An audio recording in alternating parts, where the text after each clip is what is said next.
Hello friends, कैसे हैं आप सब। उम्मीद है आप सब मस्त होंगे। तो आज हम नया टॉपिक पढ़ने वाले हैं, फेज कॉन्ट्रास्ट माइक्रोस्कोपी। देखो बीएससी में इस पे क्वेश्चन तो भाई पूछा ही जाता है, ठीक है। फेज कॉन्ट्रास्ट माइक्रोस्कोपी जो है हमारा बहुत इम्पोर्टेंट है, क्वेश्चन भी इस पे पूछे जाते हैं। तो इसको शॉर्ट में बोलते हैं पीसीएम, फेज कॉन्ट्रास्ट माइक्रोस्कोपी। तो सबसे पहले मैं बता दूं, जो न्यू स्टूडेंट है वो हमारे चैनल को सब्सक्राइब कर लें, बेल आइकन को प्रेस कर लें, क्योंकि आपको बीएससी से रिलेटेड पूरा मटेरियल यहाँ कंटेंट, अच्छा कंटेंट मिलेगा। पीडीएफ नोट्स भी मिलेंगे और रेगुलर क्लासेस यहाँ पे आपको मिलेंगी, ठीक है।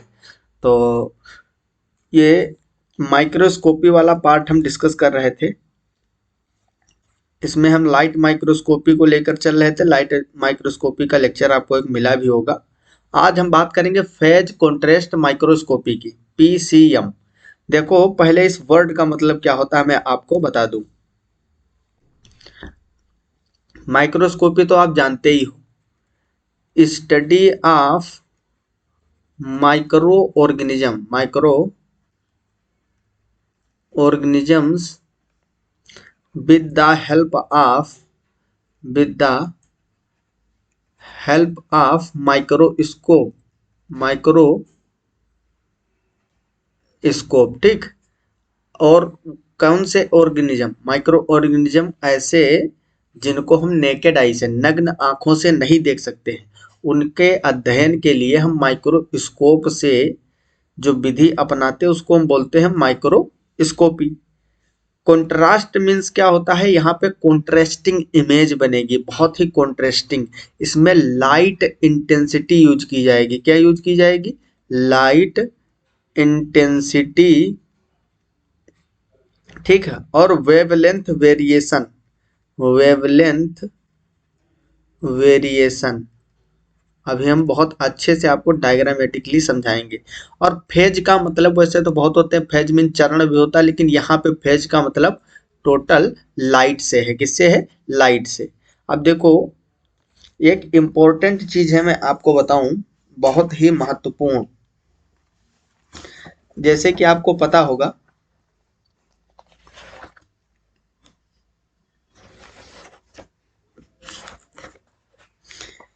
डार्क फील्ड और डार्क फील्ड माइक्रोस्कोपी पढ़े हो ना आप।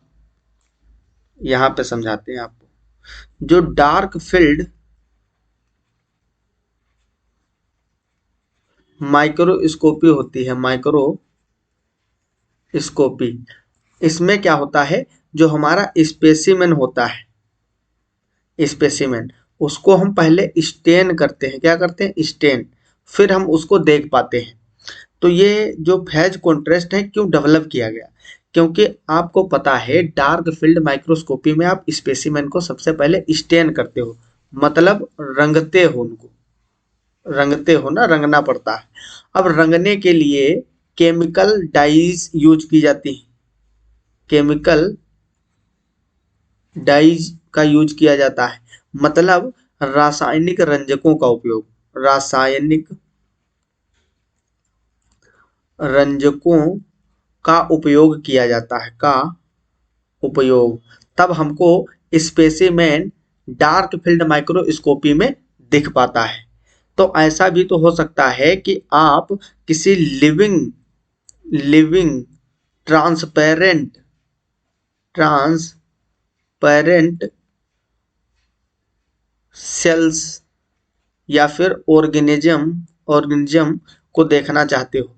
तो ये लिविंग है, और मान लो कि आपने इसका स्टेन किया, और इसके लिए जो केमिकल डाइज यूज किए वो टॉक्सिक थी। कैसी थी? टॉक्सिक हो सकती है।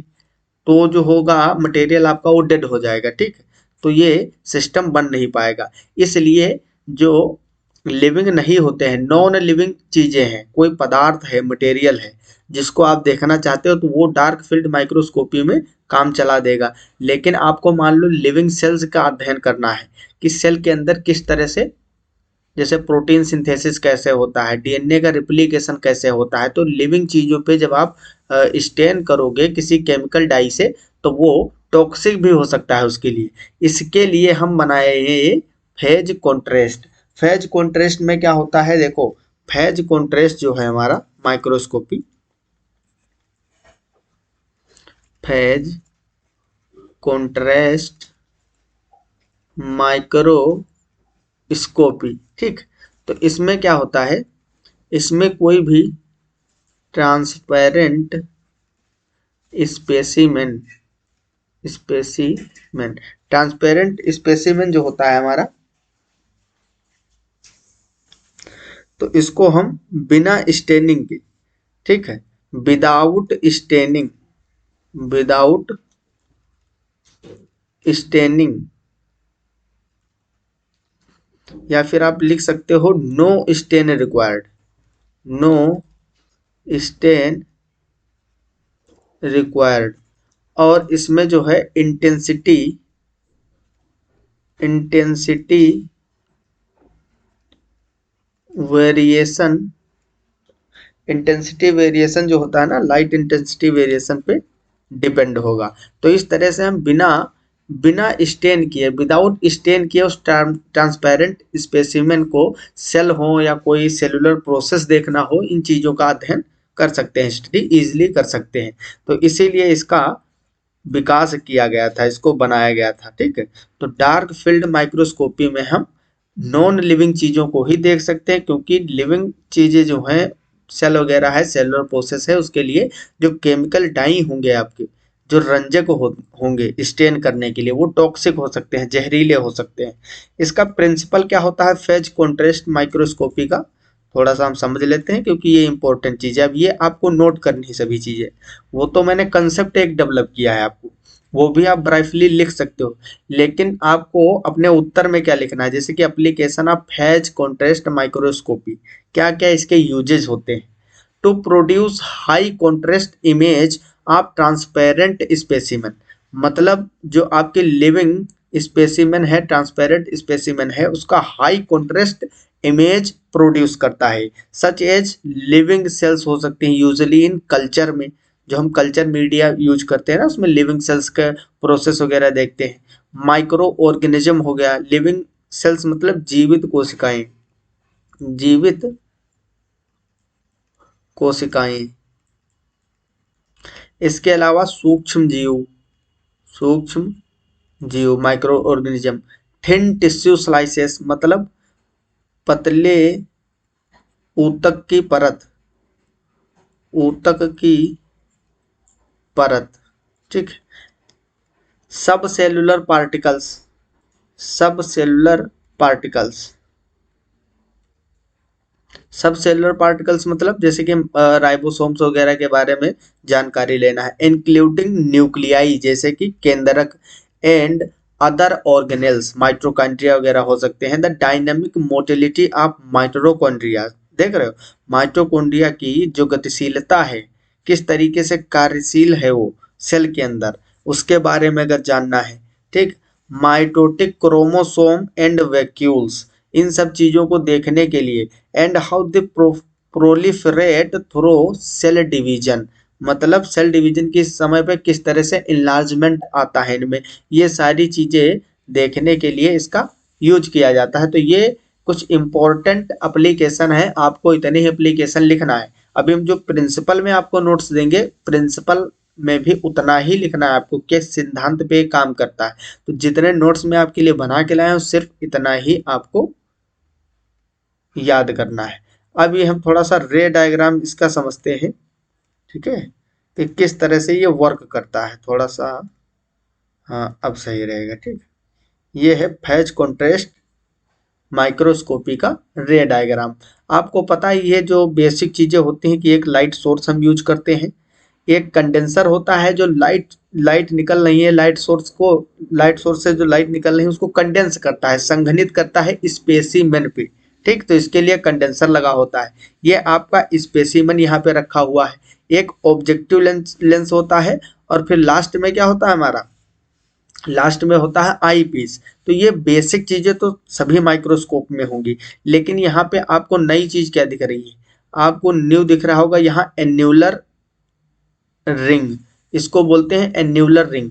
और दूसरी चीज यहाँ पे फेज प्लेट दिख रही होगी, ये लिखा हुआ है यहाँ पे फेज प्लेट, ठीक है। अगर अच्छे से दिख नहीं रहा हो तो मैं लिख देता हूँ यहाँ पे, ये है एन्यूलर रिंग, एन्यूलर रिंग। अब ये एन्यूलर रिंग की बनावट कुछ इस तरीके की होती है, क्योंकि इसी का मेन खेल है, अभी हम आपको समझाते हैं। मान लीजिए ये इस तरीके से बनी होती है, ठीक।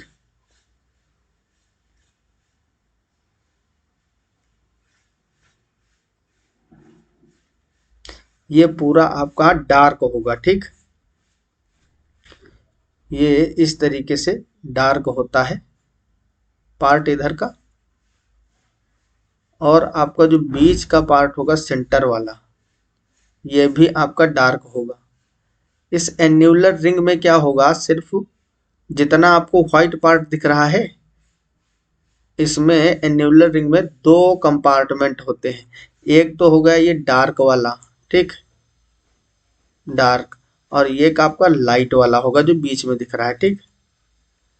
तो देखो यहाँ पे अच्छे से समझो, जब आपके लाइट सोर्स से, ये है लाइट सोर्स, लाइट सोर्स से जब लाइट पड़ेगी इस पे, तो सिर्फ वही पार्ट बाहर निकल पाएगा जो एन्यूलर रिंग के लाइट वाले पार्ट से निकलेगा, और जो ब्लैक है डार्क है वहां से बहुत कम ही निकलेगा, ठीक। तो यहाँ से जो रेस निकलेंगी, ये किया क्या जाता है एक्चुअल में, जो फेज कॉन्ट्रास्ट माइक्रोस्कोपी होती है उसमें अल्ट्रा वायलेट रेस यूज की जाती है, अल्ट्रा वायलेट रेस, ठीक है।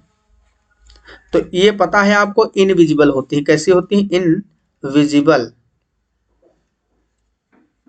क्या भाई आपने कभी अल्ट्रा वायलेट रेस को देखा है? नहीं। आप किसको देखते हो, आप सिर्फ विजिबल जो होती है ना, विजिबल, जैसे कि जो दृश्य प्रकाश होता है जो 400 से 700 नैनोमीटर के बीच वाला होता है, उसको ही आप देख पाते हो। बाकी ये चीजें इनविजिबल है। ये जो रेस है ना, ये लिमिट होती है अल्ट्रा वायलेट की जितनी, वो इनविजिबल होता है। तो यहाँ पे क्या क्या जाता है, इसको कंडेंस किया जाएगा, पहले कंडेंस करके जब स्पेसिमेन पे पड़ेगा, तो यहाँ पे आपको दो दो चीजें दिख रही हैं। देखो अच्छे से समझो, यहाँ पे गौर करोगे समझ में आएगा। एक डॉटेड डॉटेड इस तरह से प्रकाश गया हुआ है स्पेसिमेन को पास करके, यहाँ से प्रकाश निकलेगा लाइट, और कंडेंसर से फोकस करेगा कहाँ पे, स्पेसिमेन पे। फिर यहाँ पे देखो एक डॉटेड डॉटेड वाला है, और एक स्ट्रेट लाइन आपको दिख रही होगी जो कि ऑब्जेक्टिव लेंस पे पड़ रही है, एक डॉटेड डॉटेड वाला है। डॉटेड वाला क्या है, जैसे कि यहाँ पे समझिए आप, ये आपका स्पेसिमेन था, क्या था, ये एक सेल थी, मान लो आप लिए थे, ठीक है, एनालिसिस करने के लिए। जैसे ही इस पे से लाइट सोर्स गुजरेगा, ठीक, लाइट, तो इसमें ऐसा होगा जैसे कि ये स्पेसिमेन, इसमें कई सारी सेल आप लिए हो, ऐसा समझिए। अब स्पेसिमेन लिए होगे भाई, सेल्स माइक्रोस्कोपिक होती हैं, इसके अंदर बहुत सारी सेल्स होंगी छोटी छोटी, ठीक, जिसको आप देखना चाहते हो उस सेल्स को। तो क्या होगा, जब लाइट यहाँ से गुजरेगी, बहुत सारे लाइट की वेव गुजरेंगी, तब यहाँ पे क्या होगा, कुछ ऐसी रेस होंगी जो सीधा सेल्स से गुजरेंगी, कुछ ऐसी भी होंगी जो दो सेल के बीच से गुजरेंगी। तो इसमें जो वेवलेंथ होगी उसका वेरिएशन हो जाएगा, ठीक, डिफरेंस आ जाएगा। क्या होगा, यहाँ पे जो ये डॉट डॉट वाली दिखाई दे रही, ये रिटार्डेड लाइट रेसेस है, मतलब मंदित हो गई है, मंदित प्रकाश तरंगे हैं जो कि सीधा स्पेसिमेन से पास हुई हैं। और ये जो आपकी स्ट्रेट लाइन दिख रही है, ठीक है, स्ट्रेट लाइन, ये कहाँ से, बिटवीन टू सेल्स गुजरी हुई है, दो कोशिकाओं के बीच से गुजरी हुई है, खाली स्पेस से। तो ये देखो थोड़ा सा इनकी वेवलेंथ ज्यादा दिख रही होगी। बाकी ये जो आपके डॉटेड वाली हैं, ये रिटार्ड हो गई, ये सीधा स्पेसिमेन से निकली है। अब यहाँ पे आपकी एक फेज प्लेट लगी हुई है, क्या लगी हुई है, फेज प्लेट। इस फेज प्लेट में क्या किया जाता है, देखो यहाँ पे नेमिंग दी हुई है, आपको विजिबल होगा कि रिटार्डेड रेस जो डॉटेड वाली है, और ये जो है पूरा स्ट्रेट लाइन है, ये है अनरिटार्डेड रेस। अब यहाँ पे क्या होता है, जो फेज प्लेट लगी हुई है आपकी, इस फेज प्लेट में क्या किया जाता है कि जो रिटार्डेड रेस है, कौन सी, रिटार्डेड रिटार्टेड रेस, इनको लेमडा बाई 4 वेवलेंथ इंक्रीज कर दी जाती है। क्या किया जाता है? इंक्रीज मतलब बढ़ा दिया जाता है।